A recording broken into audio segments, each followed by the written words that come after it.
끝날까지 여러분 정말 하나님께서 이런 은혜가 있었구나 싶을 정도로 역사가 일어났더라고요. 정말 아름답고 기적 같은 일이 일어났어요. 그래서 우리가 조금만 더 힘내가지고 여러분 끝까지 승리하실 수 있기를 주님의 이름으로 축복합니다. 정말 들어보고 싶어요. 중보기도 팀에게 올라온 놀라운 간증 이야기가 저에게도 큰 은혜가 되더라고요. 자, 오늘 본문을 잠깐만 살펴보고 말씀 속으로 들어가 볼까요? 로마서는 1장부터 11장까지의 말씀은 어떤 말씀이냐? 구원에 관한 교리. 어떻게 하나님께서는 인생을 구원하시고 경영하시는가?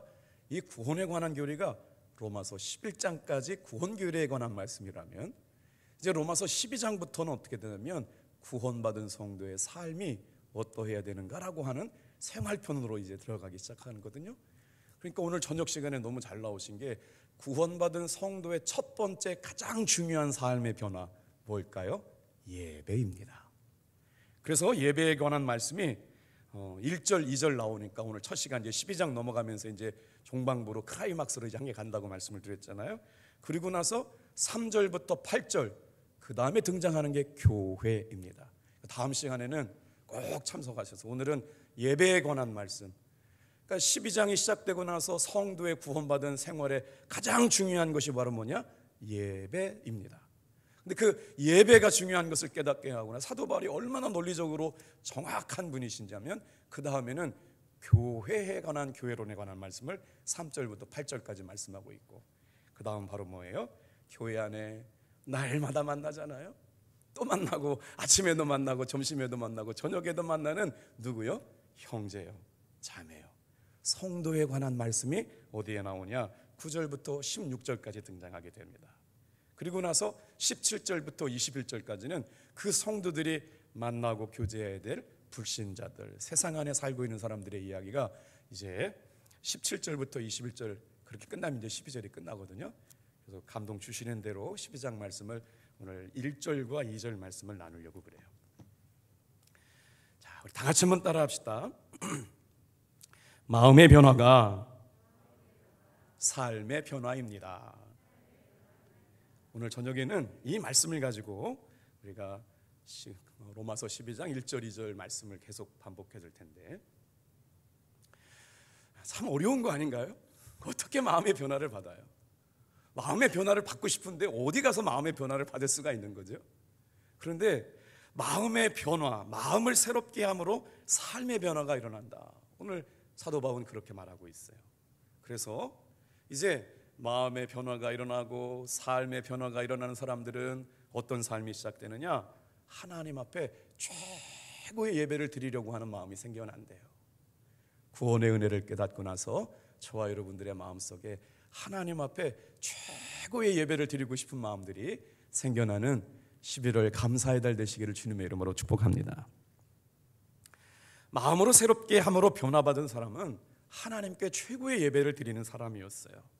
사실 제가 이 말씀을 묵상하면서 이제 1년 목회 설교 스케줄을 짜면서 작년 12월 달에 12장에서는 예배에 관한 말씀을 해야겠다 생각했거든요. 근데 하나님께서는 예배자를 주목해 보세요. 그러면 예배자 그러면 생각나는 사람이 누가 있어요? 다윗 아닐까요? 다윗이라고 하는 사람은 예배 그러면 가장 먼저 생각나는 사람이에요.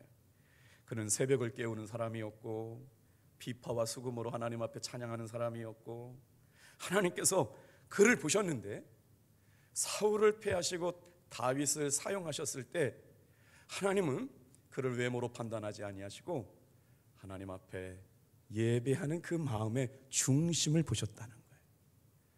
오늘 시간마다 우리가 새벽을 깨우고 낮에도 와서 봉사하시고 저녁에도 또 그렇게 말씀 들으러 오셨잖아요. 근데 이것이 하나님 보시기에 다윗의 마음과 같이 다 같이 한번 따라합시다. 중심을 보시는 하나님. 신앙생활은 우리가 마음이 빠지면 다 헛것이에요. 그런데 중심을 가지고 하나님 앞에 마음의 중심을 드릴 때 외모나 환경이나 조건을 보지 않으시고 그 있는 그대로의 모습을 받아주시는 분은 하나님 한 분뿐일 줄 믿습니다. 그래서 진정한 예배자는 어떻게 태어났느냐가 아니라 삶을 통해서 진정한 예배자로 만들어져 가는 것이라고 해요. 이때 다윗이 그렇게 하나님 앞에 중심을 들여서 예배할 수 있었던 이유가 뭘까? 사무엘상 16장에 보면 다윗이 사무엘 앞에 이렇게 부름받고 초대받는 이야기가 나오는데, 여러분, 선지자 사무엘이 하나님의 음성을 듣고 왕이 될 사람들을 찾아갔어요. 이새의 집에 찾아갔는데 이새에게는 8 아들이 있었습니다. 그리고 나서 누가 왕이 될 사람인가? 첫째 아들 엘리압을 사무엘 앞에 이렇게 찾아 나왔을 때 사무엘이 보기에 너무너무 용모라든가 키라든가 정말 왕이 될 사람이어가지고 기름을 부으려고 했거든요. 사무엘상 16장 6절 7절 말씀, 우리가 드리는 예배의 중심이 어디에 있는지, 하나님의 관심이 어디에 있는지 말씀을 통해서 은혜 받았으면 좋겠어요. 6절 7절 말씀을 같이 한번 읽어볼게요. 시작. 그들이 오매 사무엘이 엘리압을 보고 마음에 이르기를 여호와의 기름 부을 자가 과연 주님 앞에 있도다 하였도다. 여호와께서 사무엘에게 이르시되 그의 용모와 키를 보지 말라. 내가 이미 그를 버렸노라. 내가 보는 것은 사람과 같지 아니하니 사람은 외모를 보거니와 나 여호와는 중심을 보느니라 하시니라. 세상에 어디에서 외모를 보지 않은 데가 어디 있어요? 키가 크네, 인물이 좋네, 사람이 잘생겼네, 똑똑하게 생겼네. 세상 어디에 가도요 외모로 평가받고, 요즘은 얼마나 외모가 지상주예요. 예쁘니까 용서받는 세상이잖아요. 예쁘면 범죄한 사람도 이렇게 영상에서 보여질 때 예쁘면 용서받아요. 예쁘니까 괜찮대요. 막 무서운 죄를 저질렀는데도 예쁘니까 막 괜찮다고 그래요. 세상에 어디도 외모로 평가받지 않는 곳은 없어요. 그런데 하나님만은 우리의 마음의 중심을 받아주시는 분인 줄로 믿습니다. 있는 그대로 받아주시는 분은 진짜 하나님뿐이에요. 그러니까 우리가 하나님 앞에 은혜의 보좌 앞에 나올 때 있는 그대로 나올 수 있는 게 은혜잖아요. 형편이 어떠하든지 간에, 마음이 아프든지 간에, 절망했든지 간에, 상처가 있든지 간에, 이번 주에 추수감사절을 놓고 말씀을 준비하고 있는데, 이제 주보가 인쇄되기 전에 미리 나갔잖아요. 왕께 드리는 제사. 과연 하나님 앞에, 하나님이 왕 되셔서 왕으로 모시고 살아가는 사람들 앞에 어떻게 드리는 예배가 왕께 드리는 감사절이 될까? 그런데 어제 제가 대학원에 강의 갔다가 친구 목사님을 통해서 기가 막힌 간증을 들었어요. 이야, 진짜 이번 추수감사절에 우리 성도님들에게 은혜 주시려고 또 이런 생생한 간증을 만나게 돼서 제가 목사님께 동의를 구했어요. 내가 이번 주 주일날 추수감사 예배를 드리는데 당신네 교회 장로님 앞에서 일어난 일을 간증해도 되겠냐 했더니 아우, 간증해도 된다고. 그 장로님이 헌금을 하셨는데 헌금 편지 내용에 빼곡하게 지난 2주 전, 3주 전에 일어난 일들을 감사한금에다가 담아갖고 적었는데, 제가 편지를 그냥 보내달라고 할까봐 너무 그건 같아가지고 내용만 제가 받아왔거든요. 그런 일들이 있더라고요. 마음의 중심을 보시는 하나님 앞에 예배 한번 잘 드리고 순종 한번 한 것이 우리의 삶에 어떤 은혜가 일어나는지를 나누게 될 거라고 생각이 돼요. 왜냐하면 하나님은 세상 사람들과 같지 않고, 세상은 어디 가나 외모를 보거지만 하나님께서는 마음의 중심을 받으신 분인 줄로 믿습니다. 그래서 하나님께서 사실은 이새의 마음속에는 다윗 왕의 마음의 중심이 없었어요. 관심이 없었어요. 그래가지고 8 아들이 다 오는데 다윗을 불러올 생각이 없었지만, 사무엘이 아들이 다냐고 그랬더니 저기 양치는 막내가 있긴 한데 걔는 별로다고 이렇게 생각했는지 모르겠지만 하나님께서 다윗을 불러다가 사무엘 앞에 세워놓게 되는 놀라운 인생의 반전이 일어나게 되죠. 어떻게 보면 정말 하잘것없는 일을 하고 있었어요. 그런데 하나님께서는 다윗의 중심을 보시고 양치기 하는 목동을 불러서 이스라엘 민족을 치는 민족의 지도자로 세운 사건, 결국 그의 마음의 중심이 하나님께 있었기 때문에 일어난 일들을 믿습니다. 자, 시편 78편 70절에서 72절 말씀을 또 한번 볼게요. 하나님께서 다윗을 선택한 이유를 이렇게 말씀하세요. 중심을 보신다고 그랬는데 시편 78편 70절 72절까지 하나님이 다윗을 선택하신 이유를 말씀하시는 것이에요. 70절 같이 한번 읽어볼까요? 또 그의 종 다윗을 택하시되 양의 우리에서 취하시며 전량을 지키는 중에서 그들을 이끌어내사 그의 백성인 야곱, 그의 소유인 이스라엘을 기르게 하셨더니 전량을 기르는 중 가운데 하나님께서 그를 이끌어내셔가지고 하나님의 백성인 야곱과 그의 소유인 이스라엘을 기르는 자를 삼으셨다. 그 이유가 바로 뭐예요? 다윗의 마음의 중심을 보셨기 때문에. 일개의 젖먹이는 양의 목동에 불과한 사람을 민족의 지도자로, 이스라엘 민족을 지키는 자로, 보호하는 자로 하나님께서 아름답게 사용하셨다. 그 마음의 중심이 놀랍지 않습니까? 72절, 이에 그가 그들을 자기 마음의 완전함으로 기르고 그의 손의 능숙함으로 그들을 지도하였도다. 마음의 완전함으로 기르고 그의 손의 능력으로 하나님께서 그를 인도하시고 이스라엘 백성을 지도하셨던 다윗의 삶을 보게 되는 것이죠. 자, 다윗의 중심을 하나님께서 보셨을 때 어떤 역사가 일어나느냐? 이스라엘 백성들의 삶의 소유가 환경에 있지 않다고요. 우리의 삶의 믿음의 고백이 형편에 있지 않다고요. 환경과 형편은 늘 우리를 좌절하게 하고 넘어지게 하잖아요. 그럼에도 불구하고 우리에게 소망이 있는 이 저녁에 중심을 보시는 하나님께서 위로하시고 인도하시고 새 힘 주시는 역사가 오늘 이 저녁에도 함께 고백되기를 축복합니다. 자, 오늘 말씀에 보면 예배자가 될 때 우리의 삶에 놀라운 일들을 말씀해 주시는데, 정말 문제는 진정한 예배자가 된다는 게 어떤 의미냐라고 하는 거예요. 예배자가 된다는 것을 본문 1절에는 이렇게 말씀하고 있어요. 같이 한번 로마서 12장 1절 말씀을 같이 한번 읽어볼게요. 같이 읽겠습니다. 시작. 그러므로 형제들아, 내가 하나님의 모든 자비하심으로 너희를 권하노니 너희 몸을 하나님이 기뻐하시는 거룩한 산 제물로 드리라. 이는 너희가 드릴 영적 예배니라. 너희 몸을 하나님이 기뻐하시는 산 제물로 드려라. 자, 부산에서 목회하시는 한 목사님이 교회에 간 지 얼마 안 됐는데 한 집사님이 상담을 요청하더랍니다. 근데 상담을 요청하러 오신 집사님이 얼굴에 아주 선글라스를 끼고 오셨대요. 그래서 이유를 물어봤더니 한쪽 눈이 시퍼렇게 멍이 들어가지고 온 거예요. 남편한테 맞아가지고 그렇게 된 거거든요. 그래서 왜 이렇게 남편한테 맞았냐 그랬더니 이분이 속 있는 얘기를 하는 거예요. 교회도 열심히 다니고 집회도 열심히 다니고 부흥회가 있다면, 큰 은혜의 집회가 있다면 막 거기 가서도 은혜를 받게 되는데, 그 남편은 예수를 믿지 않고 교회를 다니지 않았지만 아내가 교회 다닌다는 걸 다 허용해주고 교회를 가라고 했다는 거예요. 그런데 어느 날 대구에서 조금 멀리 있는 곳에 집회가 있는데 아내가 집회를 갔다 오면서 남편 밥을 차려주지 않은 거예요. 그래서 부흥회 끝나고 큰 은혜를 받고 집에 돌아왔더니 남편이 한마디 하는 거지요. 내가 언제 교회 가지 말라고 했냐. 교회를 가더라도 남편 밥은 차려주고 가야 되지 않겠냐. 그랬더니 아내가 은혜 받고 왔는데 이해를 못 해준다고 한마디 한 거예요. 아니 도대체 내가 딴 데 간 것도 아니고 당신 위해서 기도하고 가족 잘 되라고 다 기도하고 왔는데 그거 하나 이해 못 해주냐. 그런데 남편이 이해 못 해주니까 화가 나가지고 뭐라고 했냐면 아내가 하지 말아야 할 얘기를 했어요. 사탄아 물러가라 그랬대. 이렇게 그래가지고요 남편이 그 사탄아 물러가라 하는 얘기로 한 대 때렸는데 이제 이게 시커멓게 이제 멍든 거예요. 이렇게.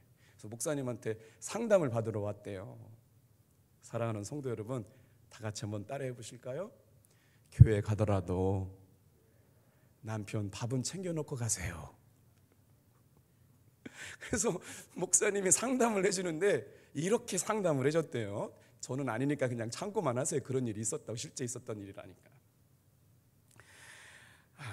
집사님, 당신 남편은 보니까 굉장히 착한 남편이네요. 당신이 남편을 사랑한다고 남편을 사탄이라고 얘기했을 때 한쪽 눈만 때린 걸로 봐서 당신 남편은 무진장 착한 남편이라고, 남편하고 행복해 살라고.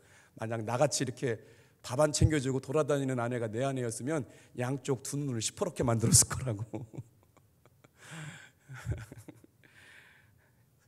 오늘 우리가 교회에서 거룩한 하나님의 기뻐하시는 산제물로 살아간다는 게 예배에 열심이 있어요. 그런데 그 예배의 열심이 교회 안에서의 예배의 열심만이 있어서는 안 된다는 거예요. 그래서 그 목사님이 안 되겠다. 교회 안에 신방 여자 전도사님, 신방 전사님을 함께 해가지고요, 암행어사 신방을 시작했다는 거예요. 그래서 젊은 애기 엄마들 방을 여자 전사님을 모시고 가지고 무진장 이렇게 누르고 다녔다는 거예요. 그래서 주방 열어보고 침대 열어보고 정리가 안 된 사람은 담임 목사님이 6개월 동안 교회 봉사 정지 명령을 내렸다는 거예요. 그러면서 그 교회 표어가 이렇게 바뀌었대요. 다 같이 한번 따라해 보세요. 두 번째, 살림이 예배입니다. 여러분, 이 살림이라고 하는 게 어머니들에게 있어서 얼마나 위대한 말인 줄 아세요? 살림을 살다, 살리는 일이 어머니의 일이에요. 밥을 해서 자녀들을 먹이고 남편을 따뜻하게 맞이하고 가정 안에서 살림살이한다라고 하는 건 살리는 일을 하시는 게 바로 어머니가 가정에서 가장 귀한 일인 줄로 믿습니다. 그러니까 살림이 예배다라고 하는 말이 얼마나 아름다워요. 교회에서 은혜 받는 일도 굉장히 중요하지만 여러분, 은혜 받은 분은 가정 살림도 잘 사셔서 예배 오기 전에 남편 밥은 꼭 차려오시길 바랍니다. 한번 물어보세요. 밥 차려주고 왔슈? 자, 살림을 하는 사람은 살림을 예배로 생각한다면 그렇게 막 살림을 살진 않겠죠. 믿음이 좋아도 여자는 또 남편도 그렇겠지만 살림을 잘 살아야 돼요. 오늘 교회 안에서도 만약에 우리 성도님들이 교회만 와 있다고 해서 그게 과연 정말 하나님이 기뻐하시는 예배일까요? 산제물이라고 하는 말이 얼마나 무겁고 무서운 말 그리고 어려운 말인 줄 모릅니다. 그렇기 때문에 오늘 문맥상으로 봐도 1절에 영적 예배란 우리의 몸을 산제물로 하나님께 드리는 것, 그리고 2절에 보면 우리 몸을 산제물로 드린다는 것이 구체적으로 어떤 의미인가를 말씀하고 있거든요. 그러니까 하나님 앞에 우리의 몸을 산제물로 드려라. 그리고 나서 산제물로 드린다는 의미가 뭐냐, 2절로 부연 설명하고 있어요. 2절을 같이 한번 읽어볼게요. 시작. 너희는 이 세대를 본받지 말고 오직 마음을 새롭게 함으로 변화를 받아 하나님의 선하시고 기뻐하시고 온전하신 뜻이 무엇인지 분별하도록 하라. 이 말씀을 읽다가 동의는 되는데 과연 그게 가능한가? 이 세대를 본받지 말라는 말, 세상 속에서 살아가고 있으면서 어떻게 세상의 삶의 문화를 본받지 않을 수가 있어요? 그런데 오늘 아침 말씀과 한번 우리 고린도전서 6장 말씀 읽었잖아요. 삶의 기준과 삶의 가치가 변화되었어요. 우리는 죄로 인해서 죽을 수밖에 없었던 사람들이었었는데 예수님께서 죄값을 대신 지불해 주셔서 사주신 사람들이에요. 이제는 내가 사는 사람들이 아니에요. 예수님이 주인 되어 주셔서 값을 대신 지불하여 주셔서 하나님의 성전, 거룩한 하나님의 존재들이 되어서 하나님 나라의 가치, 하나님 나라의 기준으로 살아가는 사람들이 변화가 되었다. 그것으로 정말 자연스럽게 하나님 앞에 최고의 예배를 드리고 마음의 중심을 드리는 것이 예배라면 저와 여러분들이 어떤 예배를 드려야 할까요? 그래서 우리가 오늘 이 말씀을 들으면서 참된 예배자가 되는 게 얼마나 중요한지, 감신에서 김선도 감독님이 저희 수업 시간에 들어오셨는데, 김선도 감독님은 장천 기념관이라고 참 대단하세요. 교회가 영향력이 있다는 것.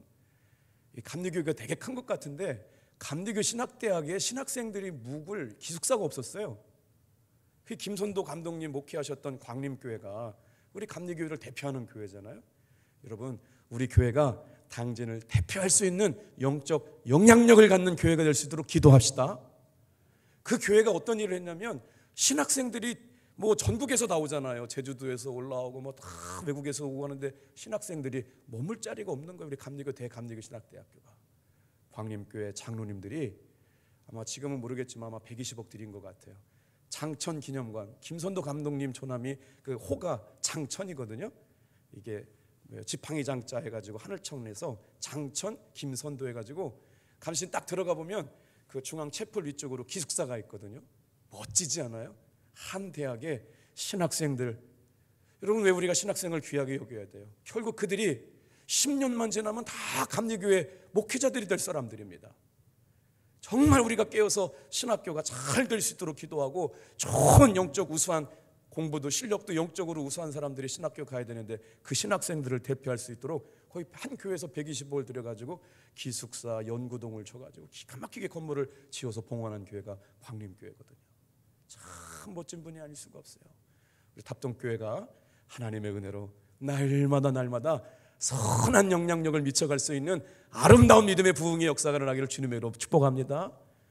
그때 그 교수님이 그런 말씀을 하셨어요. 다는 기억이 나지 않지만 당신의 목회를 하면서 설교 시간에 딱 한 사람만 감동시키면 된다는 거예요.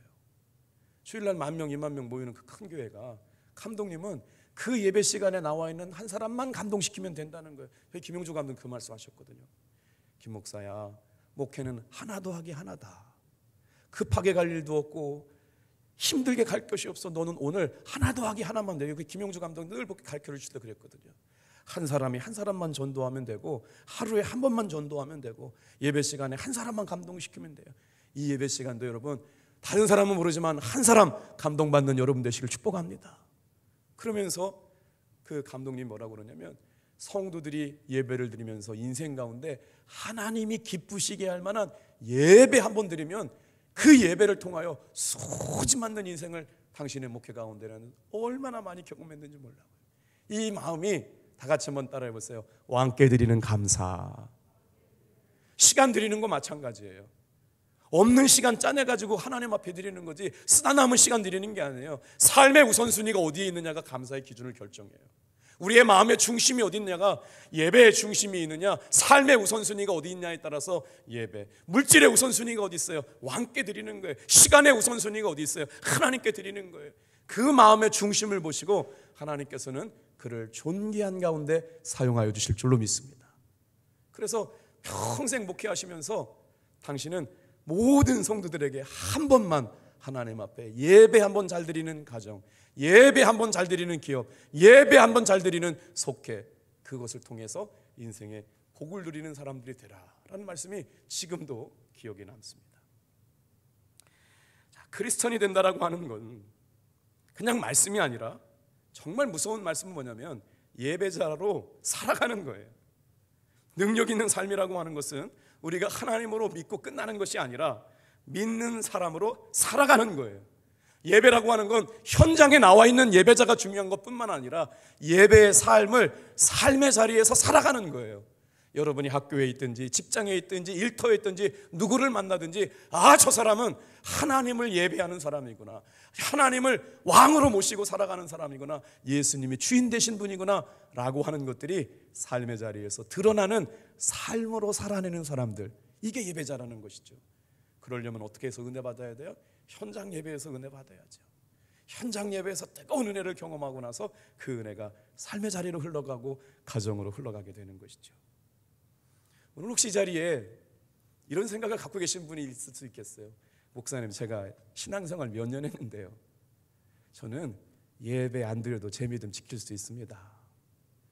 제 삶에 신앙의 경력이 몇 년인데 제 믿음은 제가 지킬게요 라고 하는 분들이 있으면 제 말씀을 들어보세요. 예배를 드리지 않아도 좋아요. 만약 그렇게 할 수만 있다면 당신은 예배를 드리지 않아도 좋습니다. 그런데 하나님 앞에 정직하게 예배를 드리지 않고, 하나님 앞에 정직하게 시간을 드리지 않고, 하나님 앞에 정직하게 자신의 물질을 하나님 앞에 드리지 않으면서 예배자로 살지 않는 사람이 어떻게 삶의 힘을 공급받습니까? 그거는 교만일 거예요. 오늘 예배를 드리지 않아도 나는 충분하게 믿음을 유지할 수 있다라고 하는 것은 당신의 삶에 하나님이 가지고 계시는 크고 놀랍고 비밀한 일들을 잘못 해석한 경우이지요. 오늘 예배자의 능력은 하나님 앞에 자신의 삶을 이끌어 가실 수 있도록 내어드리는 겁니다. 내 삶에 주님이 역사하실 수 있도록 내 마음의 자리를 주님께 내어드리는 시간이 예배인 거예요. 하나님이 내 삶의 주인이심을 매 예배 시간마다 오셔서 좌정하시고 다스리시고 통치하시고 인도하시고 보호하시도록 우리의 마음을 주님께 내어드리는 것이 예배인 줄로 믿습니다. 그렇기 때문에 예배가 얼마나 귀하고 복된 일인가요? 그래서 예배의 능력은 삶으로 드러나게 되어 있어요. 다 같이 한번 따라해 볼까요? 새로운 삶의 방식, 산재물로 살아가라. 하나님이 기뻐하시는 영적 예물로 예배를 드려라.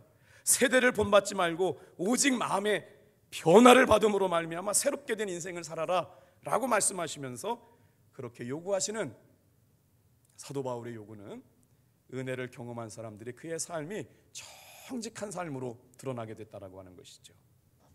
자, 예배자로 살아가는 우리들에게 주시는 하나님의 특권이 뭘까요? 예배자는 하나님 앞에서 새로운 삶의 방식을 살기를 시작해요. 어떤 새로운 방식이 우리의 삶에 나타나나요? 하나님은 선하시고 기뻐하시고 온전한 뜻이 무엇인지 분별하며 살아가는 사람이 됩니다. 예배자가 되면 필연적으로 정말 하나님이 기뻐하시는 일, 하나님이 선하게 여기시는 일, 하나님이 원하시는 일을 잘 분별할 수 있는 사람이 되는 것이죠. 제가 영어 찬양을 많이 잘 모르는데 안성모 교수님이라고 제 스승님이었던 교수님이 숙제를 내줬어요. 목사님들이 좋아하는 영어 찬양을 좀 하나씩 갖고 오라고. 그래서 인생 찬양 있잖아요. 어려운 날들, 듣고 싶은 날들. 여러분 한번 집에 가셔서 페르난도 오르테가라고 하는 사람 중에 김미 지저스라고 하는 찬양을 좀 한번 들어보세요. 잘 모르면 이렇게 되는 거예요. 김미 지저스, 김미 지저스. 그 찬양이 아주 굉장히 들을 때마다 은혜가 되는 그 여성 찬양자가 이렇게 우리 고영분장님 찬양으로 오늘 기타 치면서 멋진 찬양 모습 보여줬는데, 그분들이 이렇게 기타 치면서 김미지저 흉내낼 수가 없어요. 그분의 영성, 그분의 마음, 그분의 표현이 근데 그냥 듣기만 해도 너무너무 은혜가 되는 찬양이 있거든요. 한번 검색해 보셔서 페르난도 오르테가의 찬양 중에 김미지저스라고 하는 찬양을 한번 이렇게 들어보세요. 마음이 평안해지고 은혜가 되는데, 영어 가사도 이게 뉘앙스가 달라요. 그런데 오늘은 제가 한글 가사를 좀 불러드려 볼게요. 우리의 삶의 기준이 하나님이 기뻐하시는 마음의 중심을 들여서 삶의 우선순위가 하나님께 있다라고 하는 고백을 드리는 사람들은 이런 믿음의 고백을 하며 사는 사람들이 아닐까요? 김미지저스의 가사가 이래요.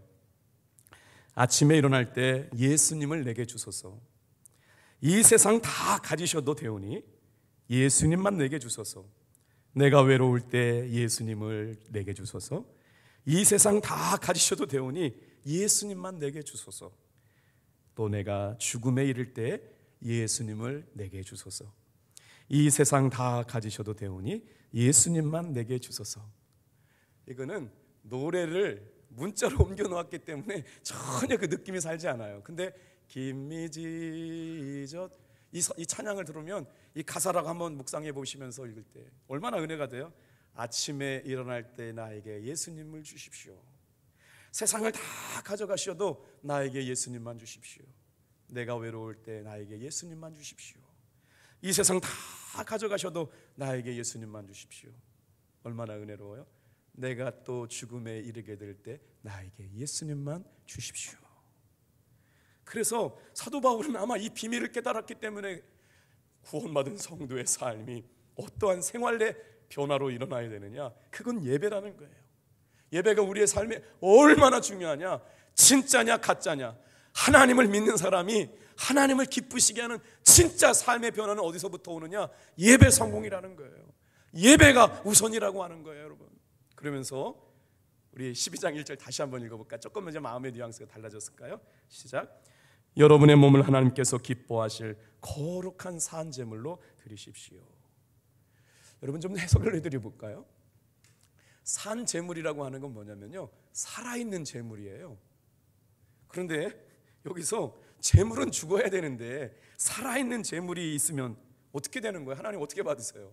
그러니까 살아있는 죽음이란 말이에요. 되게 어려운 말이죠. 살아있는데 죽어 있어요. 왜 죽어 있을까요? 나는 죽어 있고요, 내 안에 사시는 예수님만 살아있는 거예요. 예배자가 된다라고 하는 것, 마음의 중심을 하나님께 드린다는 건 매 순간 24시간 365일 죄악되고 허물 많은 나는 죽고 내 안에 사시는 예수님이 살게 되심으로 말미암아 살아있는 죽음을 경험하고 살아가는 사람들. 오늘 저와 여러분에게 생생한 하나님의 간증, 호렙산을 경험하면서 여러분 마음이 좀 어떠세요? 2주 동안 우리가 주님만이 왕이십니다, 주님만이 왕이십니다, 주님만이 왕이십니다 외치고 살아갔어요. 정말 바라옵기는 구호로만 끝나는 것이 아니라 예수님의 친밀하게 우리의 왕 되심을 경험하고 살아가시는 귀한 성도님들의 삶이 되시길 축복합니다. 그래서 오늘 중부기도팀에서 연락이 왔더라고요. 이런 어려운 기도가 있었는데 하나님께서 이렇게 역사하셨답니다. 아유, 감사하다. 주님이 일하셨습니다, 여러분. 할렐루야.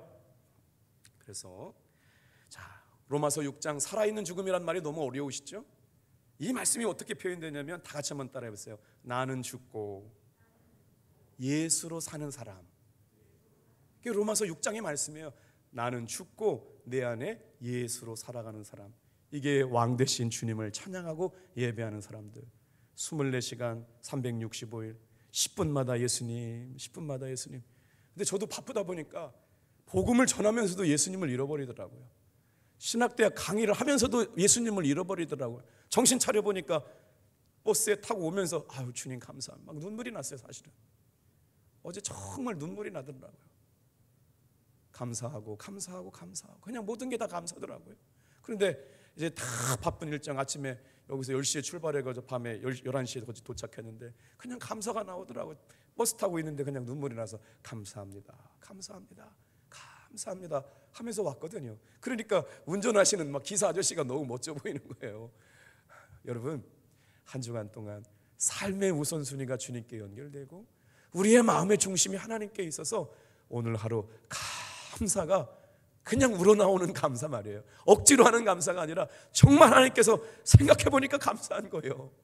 그래서 시간 드리고 마음 드리고 물질 드려서 하나님 앞에 정말 왕께 드리는 감사 드리고 싶은 마음이 여러분 남은 3일 동안 잘 준비되어서 진정한 왕께 드리는 멋진 추수감사 예배 되기를 주님의 이름으로 축복합니다. 그래서 나는 죽고 내 안에 사시는 예수, 이것을 자신의 몸을 하나님의 것이라고 얘기하는 거예요. 오늘 새벽에 들었잖아요. 새벽에 무슨 말씀 들었어요? 예수님께서 십자가에서 나를 값을 지불하고 사셨다는 거예요. 너희가 하나님의 거룩한 성전인 줄 알지 못하느냐? 너희가 하나님의 거룩한 성전인 줄 알고, 너희는 너희 자신의 것이 아니라 내가 값을 지불하고 산 복음짜리 예수짜리 우리의 신분이 그렇다는 거예요. 우리는 수치감 많고 죄책감 많고 그렇게 살지 못한 것 때문에 늘 주눅들어 살지만 아니야, 너를 존귀하고 보배롭고 내가 불렀다. 이렇게 부르시는 주님의 것으로 부르셨다. 오늘 아침 새벽에 나는 주님의 것이옵니다 라고 했잖아요. 아침에는 들은 거 기억나시는 것 같은데 다 잃어버리신 것 같아요. 다 같이 한번 따라해 볼까요? 주님만이 왕이십니다. 나는 주님의 것입니다. 이게 오늘 새벽 말씀이었어요. 한번 내 자신의 것을 내 것으로 여기지 않고 하나님의 것으로 여기고 살아가는 사람들, 요한복음 4장 23절 말씀 같이 한번 읽어볼까요? 이런 말씀이 나와요. 하나님께서는 예배하는 자들을 찾으시는데 그 예배 시간에 앉아있는, 예배당에 앉아있는 사람을 말하는 게 아니라는 거예요. 주님이 찾으시는 예배자는 그 예배 자리에 앉아있는, 물론 그 예배 시간에 앉아있는 예배 자리도 중요하지만 주님이 찾으시는 진정한 예배자는 내가 내 것이 아니고 내 것이 주님의 것이고 내 시간, 내 건강, 내 생명, 내 물질을 주님의 것입니다. 나는 그래서 하나님의 거룩한 성전입니다 라고 고백하는 사람을 찾으신다는 것이죠. 저와 여러분은 주님의 것인 줄로 믿는 분만 아멘 해볼까요? 나와 여러분은 주님의 것이에요. 이게 그런 고백이라고 하는 것이죠. 오늘 왜 우리의 삶의 예배가 되었느냐? 우리가 하나님 앞에 예배에 산제물로 바치지 않으면 다른 곳에 우리의 삶이 바쳐지기 때문에 그래요. 예배라고 하는 건 하나님 앞에 마음과 시간과 정성을 바치는 거잖아요. 그런데 우리가 예배자로 그것을 하나님께 바치지 않으면 다른 곳에 바쳐지게 되어 있다고 하는 것이에요. 오늘 저와 여러분은 이 세대를 본받지 말라고 하시면서 저와 여러분의 삶이 어디에 바쳐져 있는가를 바라보게 하시는 것이죠. 세번역 성경에 보니까 이 본문 1절과 2절 말씀, 이런 말씀이에요. 부탁한다, 사정한다, 힘들겠지만 순종해 보거라, 예배의 인생의 승부를 걸어봐라, 하나님이 너의 삶을 어떻게 복주시고 역사하시는지 예배해봐라, 이런 부탁하는 거예요. 이게 지금 사도 바울의 마음이거든요. 그런데 아무에게나 말하는 것이 아니라 이 권면은 하나님께서 선택하시고 구원받은 너를 통하여 복받을 너에게만 말씀해 주신다, 이런 뉘앙스와 어조로 말씀하시고 계신다는 거예요. 오늘 로마서 6장 6절 말씀은 같이 한번 읽어볼게요. 마음의 중심의 변화가 일어난 사람들이요, 같이 한번 읽어보겠습니다. 시작. 우리가 알거니와 우리의 옛사람이 예수와 함께 십자가에 못 박힌 것은 죄의 몸이 죽어 다시는 우리가 죄에게 종노릇하지 아니하려 함이니. 고린도후서 5장 17절 말씀도 한번 읽어볼게요. 시작. 그런즉 누구든지 그리스도 안에 있으면 새로운 피조물이라.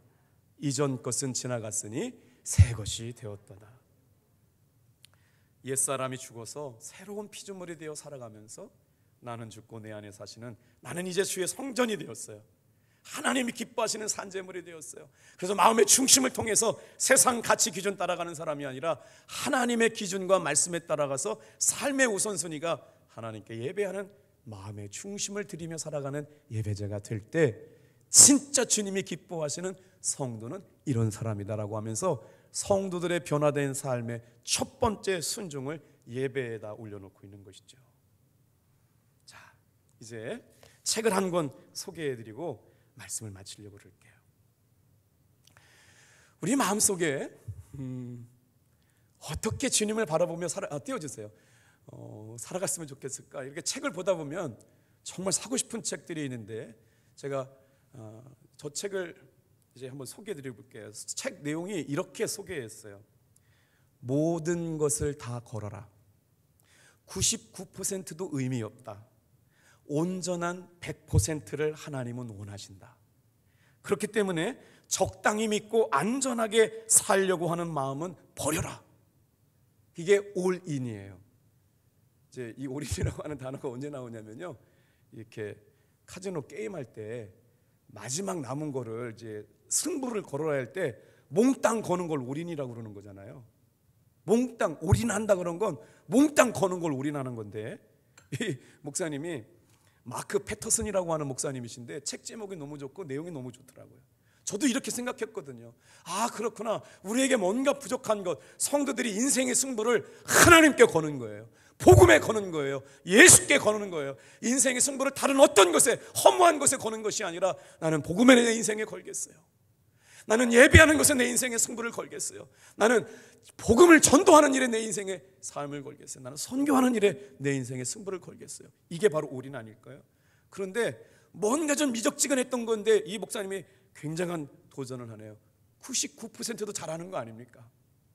99%의 순종도 어마어마한 거잖아요.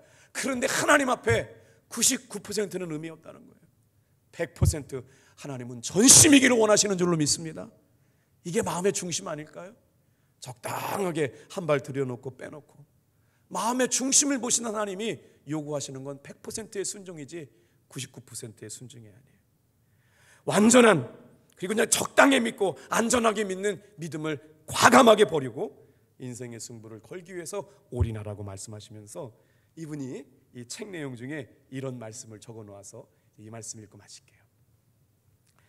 나는 당신이 알코올 중독이나 거식증을 평생 잘 이겨내며 살 수 있을 거라는 것은 잘 모르겠습니다. 그러나 오늘 딱 하루만큼은 도박이나 알코올 중독이나 거식증을 이길 수 있다고 믿습니다. 그렇습니다. 다음 주나 다음 달이나 다음 해를 걱정하지 말고 오늘 하루만 꽉 차게 주님 앞에 순종해 보시길 바랍니다. 24시간 동안 유혹을 물리칠 수 있나요? 유혹 가운데 계속해서 이길 수 있다는 건 말 못하겠지만 딱 하루 동안만은 저는 이길 수 있다고 믿습니다. 당신이 분명히 이길 수 있다는 것을 믿습니다. 수많은 인생의 날들 동안 좌절이 찾아오고 믿음을 흔들어대고 삶의 환경과 여건이 우리의 믿음을 좌절시키더라도 여러분, 오늘 이 저녁에 다시 한번, 이 저녁에 딱 한 번만 이길 수 있게 되기를 주님의 이름으로 축복합니다. 그러면 내일도 이긴다는 거예요. 오늘 하루만 이기자는 거예요. 마음을 좌절시키고 슬프게 만들고 우울하게 만들고 힘들게 만드는 마음들이 사방팔방 공격해 오는데 예수님의 은혜로 충만하니까 제가 지금 빈틈이 없어요. 제가 오늘만 설교를 4편 준비했거든요. 내일 또 설교를 재직하면 또 준비해야 돼요. 그래서 제가 아침에 앉아가지고 애들하고 앉아서 뭘 얘기할 수가 없어요. 야, 목사의 삶은 설교의 인생이다. 원고 보내는 시간들이 얼마나 빨리빨리 다가오는지. 그런데 설교만 한다고 되나요? 은혜를 끼쳐야 되잖아요. 엄청난 부담 가운데 살고 있어요. 아무것도 못하고 있어요. 진짜 설교만 준비하고 말씀만 보고 은혜를 살고 있어요. 할렐루야. 왜 이렇게 아멘이 작아요? 그러나 진짜 행복한 거 다른 거 눈치 하나도 안 보고 주님께만 묵상하고 있는데 성도님들이 계시니까 하는 것 같아요. 사랑하는 성도 여러분, 함께 이 은혜의 길에서 중심을 주님께 드려 믿음의 승리자가 되시길 주님의 이름으로 축복합니다. 내일은 어떻게 될지 몰라요. 모레는 어떻게 될지 몰라요. 내년은 어떻게 될지 몰라요. 그러나 오늘 이 저녁에만 주님께만 마음을 쏟고 하나님만 예배하고 나는 죽고 내 안에 사시는 주님만 묵상하고 살아가시는 귀한 종들, 오늘 이 밤만 승리하시기를 축복합니다. 기도하겠어요.